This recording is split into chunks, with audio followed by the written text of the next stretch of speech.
فَبِرَحْمَةٍ مِّنَ اللَّهِ لِنْتَ لَهُمْ وَلَوْ كُنْتَ فَظًّا غَلِيظَ الْقَلْبِ لَانفَضُّوا مِنْ حَوْلِكَ۔ اے محبوب صلی اللہ علیہ وآلہ وسلم، یہ اللہ کی رحمت ہے آپ پر کہ آپ اپنے اصحاب کے حق میں رحم دل ہیں۔ اگر آپ کے مزاج کے اندر سختی ہوتی تو آپ صلی اللہ علیہ وآلہ وسلم کے ساتھی آپ سے منتشر ہو جاتے، آپ کے ساتھ نہ رہتے۔ اس میں کوئی شک نہیں ہے کہ اللہ کے محبوب صلی اللہ علیہ وآلہ وسلم رحمت للعالمین ہے، تمام جہان والوں کے لیے رحمت۔ آپ صلی اللہ علیہ وآلہ وسلم کی یہ رحمت جہاں پر اللہ تعالی کی حدود ٹوٹتی تھی وہاں پر اپلائی نہیں ہوتی تھی، وہاں پر آپ صلی اللہ علیہ وآلہ وسلم سے زیادہ سخت بندہ کوئی نہیں تھا، اور آپ صلی اللہ علیہ وآلہ وسلم کا لاڈلے سے لاڈلا صحابی بھی کسی ایسے معاملے میں اللہ کے محبوب صلی اللہ علیہ وآلہ وسلم کو سفارش نہیں کر سکتا تھا جہاں پر اللہ کی حدیں ٹوٹی۔ تو رحمت للعالمین کا قطعاً یہ مطلب نہیں ہے کہ جہاں پر اللہ کی حدیں ٹوٹ رہی ہوں وہاں پہ بھی نبی علیہ السلام جو ہے وہ رحمت کا ہی مظاہرہ کریں گے، نہیں، وہاں پہ سختی کریں گے۔ بالکل یہ کسی کے دماغ میں وسوسہ بھی نہیں آنا چاہیے کہ اللہ کی حدیں ٹوٹ رہی ہوں اور نبی علیہ السلام شفقت سے کام کریں۔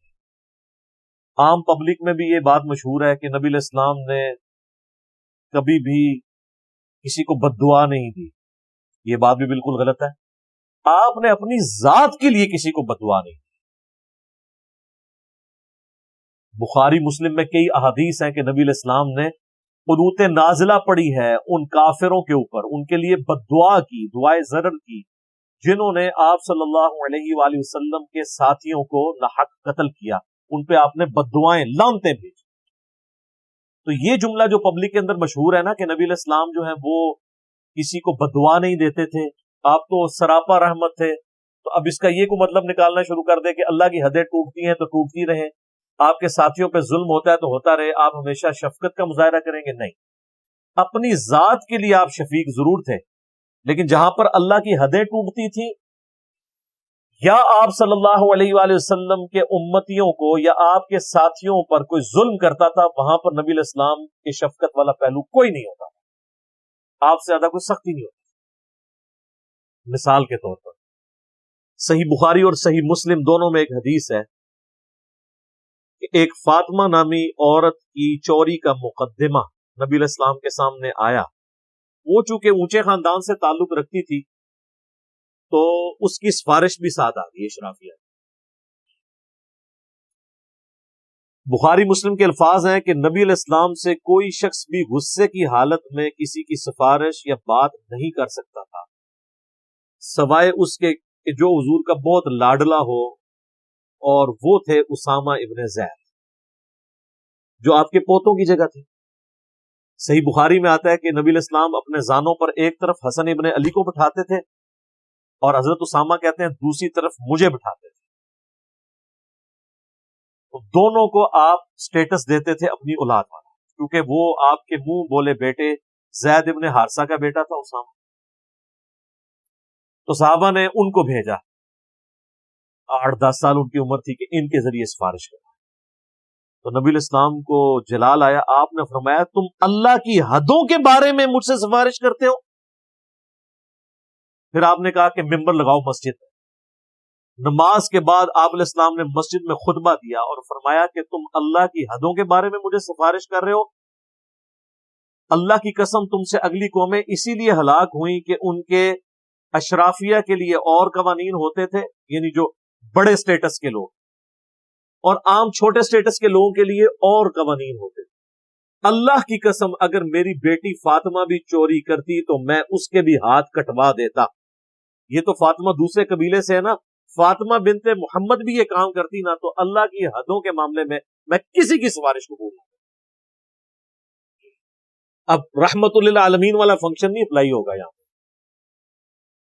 اسی طریقے سے ایک اور حدیث ہے، وہ بھی بخاری اور مسلم دونوں کے اندر ہے۔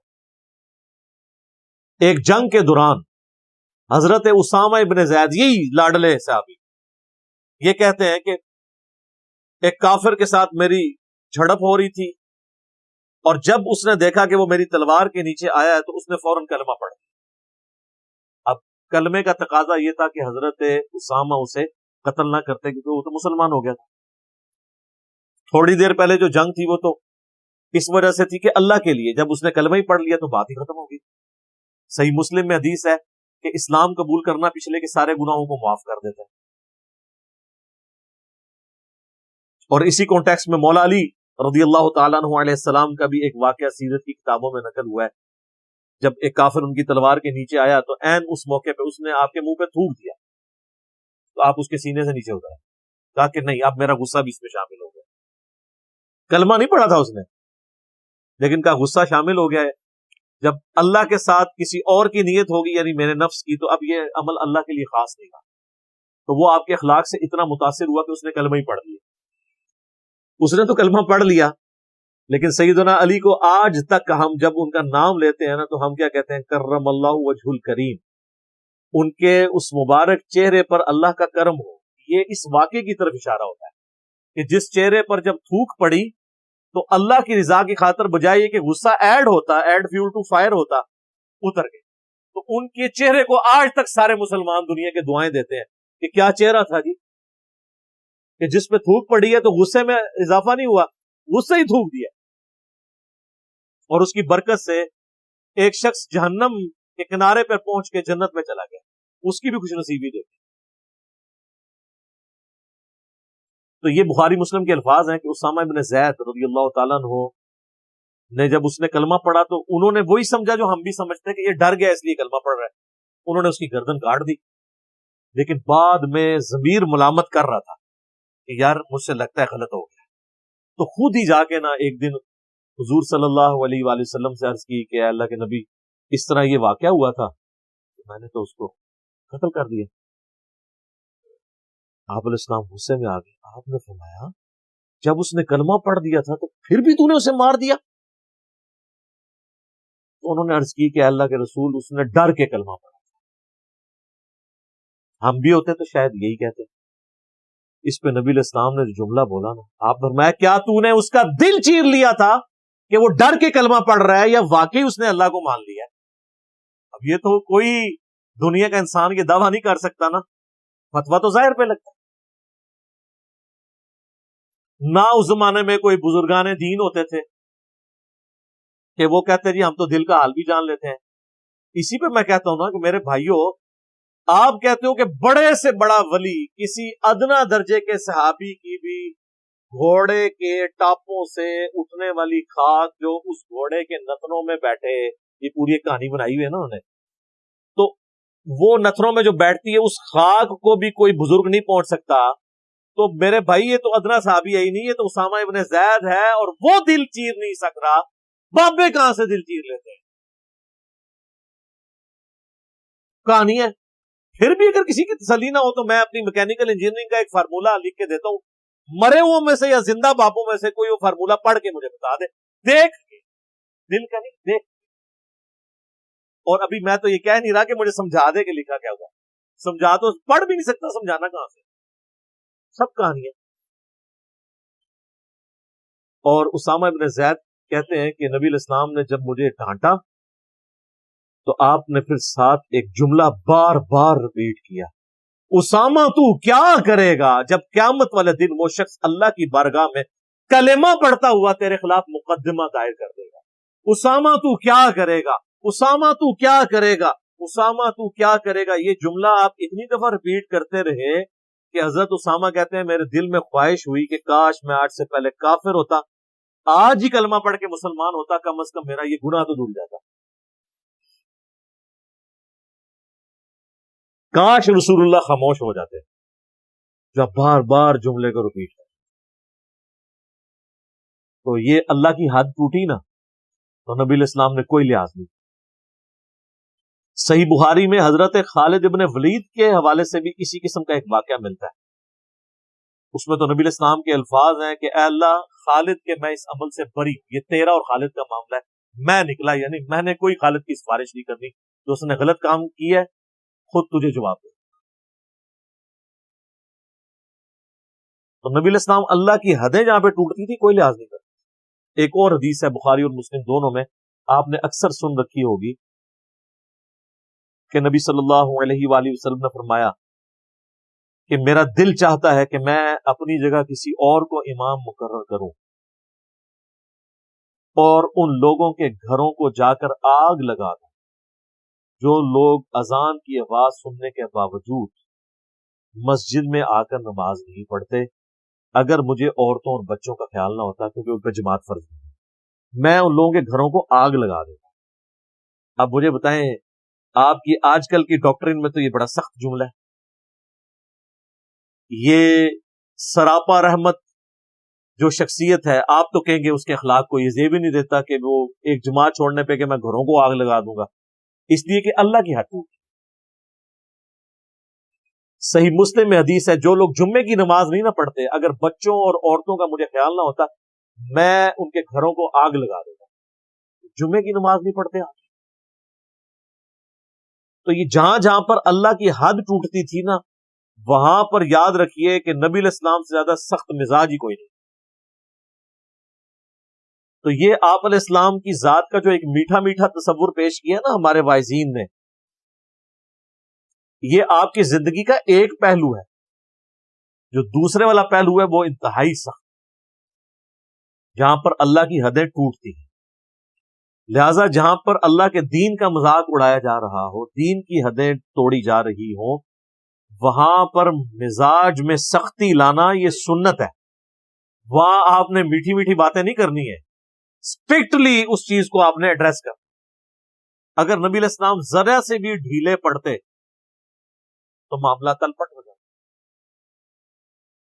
صحیح مسلم میں حدیث ہے، ایک شخص نے آپ کے سامنے خطبہ دیتے ہوئے، آپ کا صحابی تھا، تقریر کر رہا تھا، اس نے کہا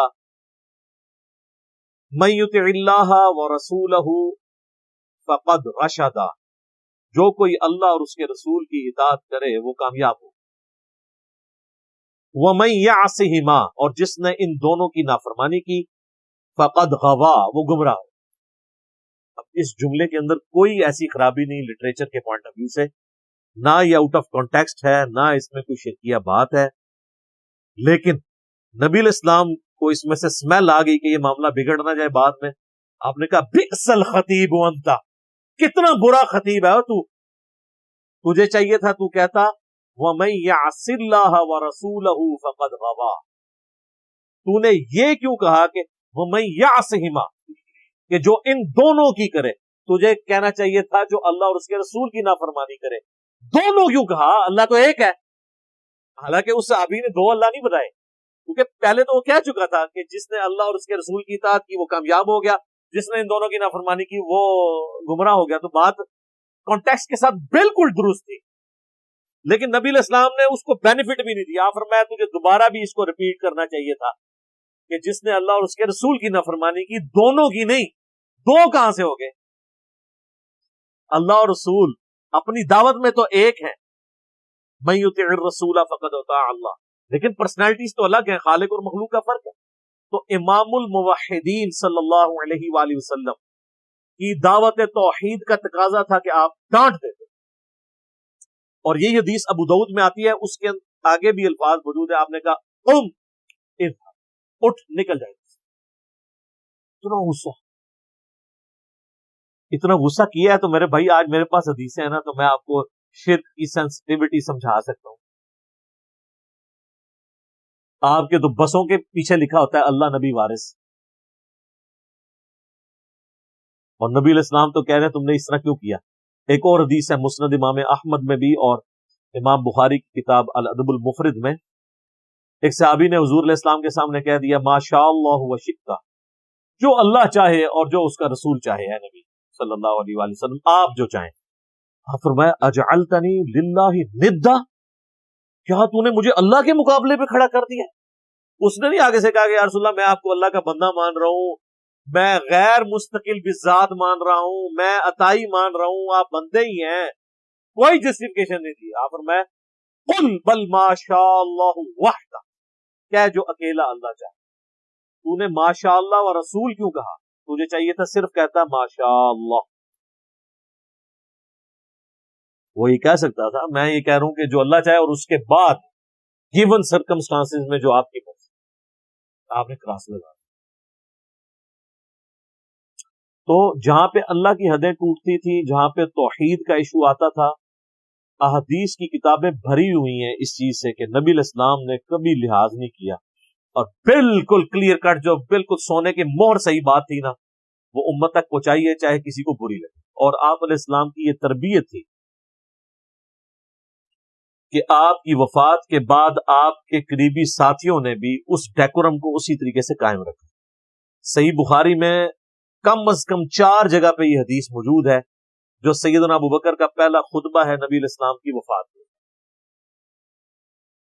آپ صلی اللہ علیہ وآلہ وسلم مسجد نبی میں حضرت ابو بکر صدیق رضی اللہ تعالیٰ عنہ تشریف لے کر آئے اور دیکھا کہ حضرت عمر نے تلوار اٹھائی ہوئی ہے، اور وہ کہہ رہے ہیں کہ جو کہے گا کہ نبی علیہ السلام فوت ہو گئے میں اس کی گردن کاٹ دوں. حضرت ابو بکر رضی اللہ تعالیٰ عنہ نے ان کی طرف دیکھا لیکن اگنور کر کے سیدھا حجرہ عائشہ میں چلے گئے، کیونکہ بیٹی تھی، محرم بھی تھی. نبی علیہ السلام کی میت رکھی ہوئی ہے، سر مبارک سے کفن اٹھاتے ہیں، ماتھے پر 2 آنکھوں کے درمیان بوسہ دیتے ہیں اور کہتے ہیں یا رسول اللہ، اللہ آپ پر 2 موتیں کبھی بھی جمع نہیں کرے گا. ایک موت آپ کا مقدر تھی، وہ آپ کو آ کے رہنی تھی. کیونکہ حضرت عمر کا یہ موقف تھا کہ رسول اللہ صلی اللہ علیہ وآلہ وسلم ڈورمنٹ پوزیشن میں چلے گئے ہیں، دوبارہ دنیا میں واپس آئیں گے، کیسر و کسرا کی حکومتوں کو ختم کریں گے، کیونکہ آپ کی پیشگوئیاں تو ہیں. جس طرح حضرت موسیٰ علیہ السلام 40 دن کے لیے چلے گئے تھے کوہ طور پہ، نبی علیہ السلام بھی کچھ دنوں بعد واپس آ جائیں گے. تو حضرت بکر نے رد کیا، نہیں 2 موتیں نہیں، موت آنی تھی، ایک آ گئی، اب آپ دنیا میں واپس نہیں آ سکتے. پھر باہر نکلے اور حضرت عمر سے کہا کہ بیٹھ جاؤ، وہ نہیں بیٹھ رہے تھے، ہوش میں ہی نہیں تھے. تو حضرت ابوبکر نے کہا عمر کو اس کے حال پہ چھوڑ دیں. تو سب لوگ حضرت ابوبکر کی طرف متوجہ ہوئے. انہوں نے ممبر پہ چڑھتے ہی پہلا جملہ حمد و صلات کے بعد یہ پڑھا، من کانا یعبد محمدا فإن محمدا قد مات. جو کوئی بھی تم میں سے محمد کی عبادت کرتا ہے یا کرے گا، وہ جان لے کہ محمد مر چکے ہیں. مات کے الفاظ. وَمَن يَعْبُدُ اللَّهَ، اور جو اللہ کی عبادت کرتا ہے یا کرے گا، فَإِنَّ اللَّهَ حَيٌّ لَا يَمُوتُ، تو وہ جان لے کہ بے شک اللہ زندہ ہے، اسے کبھی موت نہیں ہے. اب مجھے بتائیں کیا صحابہ میں کوئی حضور کی عبادت کرتا تھا؟ تو یہ فرضی جملہ بولنے کی ضرورت ہے؟ بات سمجھانے کی، تاکہ سمجھ آ جائے کہ کتنا سینسٹیو ایشو ہے. کیونکہ انسانیت نے سب سے بڑا شرک ایک پیغمبر کے نام پہ دیکھا ہے، عیسیٰ ابن مریم. رسول اللہ نے بھی دوسرا عیسیٰ ابن مریم بن جانا تھا اگر آپ کی تعلیمات میں کہیں پر بھی جھول ہوتا. بخاری میں حدیث ہم دیکھنا، میری شان کو اس طرح بلند نہ کرنا جس طرح نصارہ نے اپنے پیغمبر کی شان کو بڑھا دیا تھا. میں اللہ کا بندہ اور اس کا رسول ہوں، مجھے اللہ کا بندہ اور اس کا رسول ہی کہنا. صلاۃ بر محمد وآل محمد، اللہم صلی علی محمد وعلی آل محمد. میں کہتا ہوں جی یہ رسول اللہ کی کامیابی ہے کہ ان کی میت کے اوپر لوگ صلاۃ السلام اور نعتیں نہیں پڑھ رہے، توحید بیان کر. یہاں ہوتے تو انہوں نے تو پتہ نہیں کیا کچھ ادھر گھیرا ڈال کے تو نعتیں پڑھنی تھی اور کہنا تھا انہوں نے تو حضرت بکر نے کہنا تھا لے ممبر تو تھلے، تو کوئی شانہ بیان کر، تو آدھا میں مر گیا، تو یاتُ النبی نو نہیں ماندا. اس زمانے میں اس طریقے سے چیزوں کو غلط طریقے سے پریزنٹ، وہ مانتے تھے یاتُ النبی کو، لیکن وہ آخرت کی زندگی دنیا سے تو چلے گئے. اور پھر حضرت بکر نے اس جملے کے بعد آیت پڑھی دلیل میں، انک میت وانہم میتون، سورہ الزمر آیت نمبر 30. اے نبی تمہیں بھی مرنا ہے، تمہارے مخالفین کو بھی موت آ جائے گی، پھر قیامت کے دن تم اللہ کے حضور جھگڑو گے اپنے اختلاف کے اوپر. پھر سورہ آل عمران کی آیت نمبر 144 جو اسی صورت میں نازل ہوئی، وما محمد الا رسول قد خلت من قبلہ الرسل افئن مات او قتل.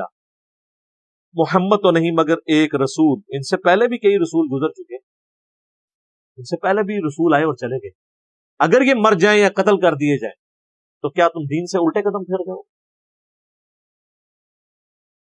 اب پاکستان میں تو ترجمہ کرنا پڑتا ہے کہ اگر یہ وصال شریف فرما گئے یا شہید ہو گئے، یہاں الفاظ کے ساتھ ہی جھگڑتے رہے۔ یہ دو آیات سیدنا ابوبکر نے پڑھی، اور اسی کا ایک طریق جو ہے نا جی وہ المستدرک للحاکم کے اندر بھی موجود ہے۔ اس میں سیدنا ابوبکر نے ایک اور آیت بھی پڑھی سورہ الانبیاء کی، کہ انبیاء کرام اللہ تعالیٰ نے ان کو موت دینی۔ یہ آیت نمبر 8، وما جعلناہم جسدا لا یأکلون الطعام وما كانوا خالدین۔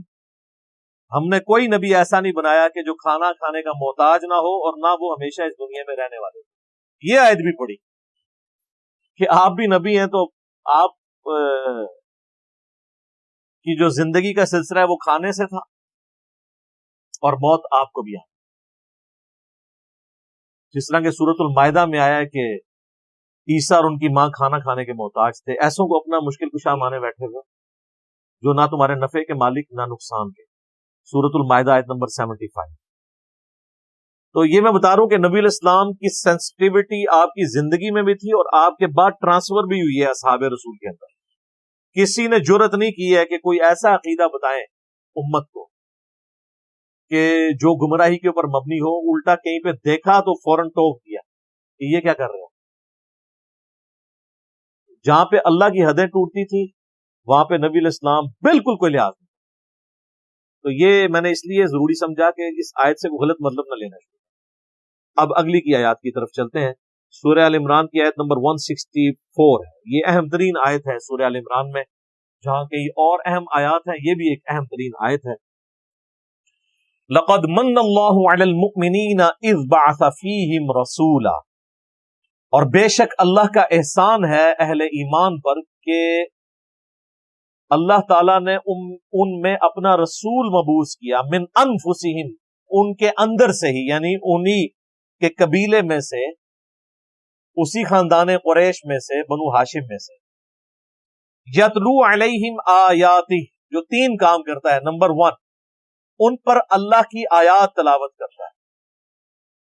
وَيُزَكِّيهِمْ، اور انہیں پاک کر دیتا ہے۔ جتنے بھی فرسودہ عقائد اور نظریات شرک پر مبنی توحید کے منافی ہیں، قرآن کی آیات تلاوت کر کے اللہ تبارک و تعالیٰ کے محبوب صلی اللہ علیہ وآلہ وسلم ان کا تزکیہ کرتے ہیں۔ اور نمبر 3، وَيُعَلِّمُهُمُ الْكِتَابَ وَالْحِكْمَةَ، اور انہیں کتاب و حکمت کی تعلیم دیتے ہیں۔ کتاب سے مراد قرآن بھی اور شریعت بھی، اور حکمت سے مراد قرآن بھی اور سنت بھی۔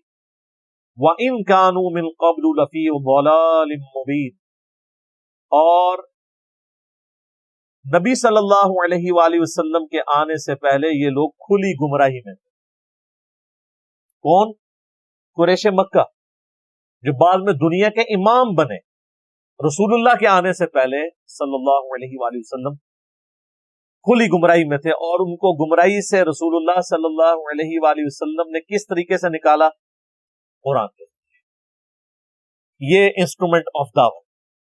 سورۃ الانعام کی آیت نمبر 19 ہے نا، وَأُوحِيَ إِلَيَّ هَذَا الْقُرْآنُ لِأُنذِرَكُمْ بِهِ وَمَنْ بَلَغَ، اے نبی صلی اللہ علیہ وآلہ وسلم تم فرماؤ کہ مجھے قرآن اللہ نے اس لیے وحی کیا ہے تاکہ اس کے ذریعے میں تمہیں بھی آخرت کا ڈر سناؤں، اور جس تک یہ دعوت پہنچ جائے وہ بھی قرآن کے ذریعے۔ انسٹرومنٹ آف دعوت قرآن۔ حجت الوداع کے اوپر قرآن اور سنت، لیکن عقیدے قرآن کے۔ غدیر خم پہ قرآن اور اہل بیت، لیکن عقیدے قرآن کے۔ وصی رسول قرآن، تو یہ قرآن کے گرد سارا تانا بانا ہے۔ کیونکہ اس کانٹیکسٹ میں آلریڈی گفتگو کر چکا ہوں جب ہماری اسی صورت میں آیت نمبر 103 آئی تھی نا، وَاعْتَصِمُوا بِحَبْلِ اللَّهِ جَمِيعًا وَلَا تَفَرَّقُوا، تم سب کے سب مل کر اللہ کی رسی یعنی قرآن کو مضبوطی سے تھام لو اور فرقوں میں مت بنو۔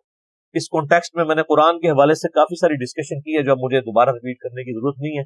البتہ یہاں پر چونکہ ایک اور چیز آئی ہے اور وہ ہے حکمت۔ ویسے تو قرآن بھی سراپا حکمت ہے۔ سورہ بنی اسرائیل میں جہاں پہ 10 کمانڈمنٹس آئیں، اس کے اینڈ پہ اللہ نے کنکلوڈ کیا کہ یہ حکمت کی باتیں ہیں جو ہم نے آپ کی طرف وحی کی۔ قرآن بھی حکمت ہے،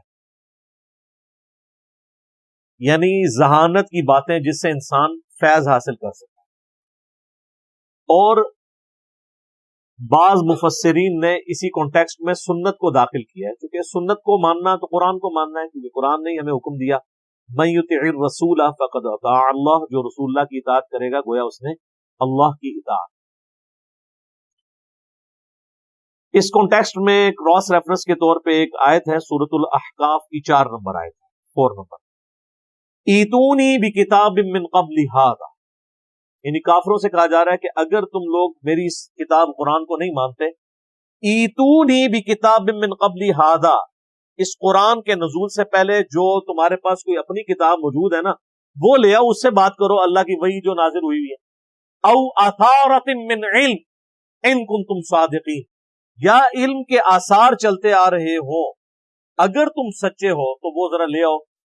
علم کے آثار یعنی انبیاء کی تعلیمات، کیونکہ کتاب تو پہلے ذکر ہو چکا، ایتونی بکتاب من قبل ھذا او اثارۃ من علم، علم کے آثار اگر ہوں نبیوں کے تو لاؤ اس سے بات کرو. وہی جو ہم کہتے ہیں کہ کتاب و سنت سے بات کرو، بزرگ بابوں سے یا سنی سنائی باتوں سے اور خوابوں سے بات نہ کرو. تو قرآن بھی سپورٹ کرتا ہے کہ سورس آف نالج 2 ہیں، قرآن اور سنت، اور آج کی ڈیٹ میں ظاہر ہے کہ صحیح الاسناد احادیث ہی اسی سنت کا ریکارڈ ہے. لہذا اسلام کی بنیاد صرف قرآن کے اوپر نہیں ہے. جو قرآن کے ساتھ سنت کو نہ مانے وہ گمراہ نہیں ہے، کافر ہے. گمراہ کا تو لفظ ہی بہت چھوٹا ہے. گمراہی تو یہ ہو سکتی ہے کہ وہ چند ایک سنتوں کا انکار کر دے یا کسی حدیث کا انکار کر دے یا وہ سمجھے کہ میرے نزدیک حدیث ثابت نہیں ہے، لیکن اوورآل ایک سورس آف نالج جو اسلام کی بنیاد ہے اس کا کیٹاگوریکل ڈینائی کرنا اور کہنا سنت اور حدیث کوئی چیز ہی نہیں ہے، تو وہ گمراہ تو نہیں، وہ کافر ہے. پورے کا پورا دین جو ہے وہ ان 2 ستونوں کے اوپر کھڑا ہوا، اور اللہ تعالیٰ نے بھی دیکھیں کہ ہماری کتنی امپورٹنٹ چیزیں جو ہیں وہ سنت پہ ہی ڈیپینڈنٹ کرتی ہیں.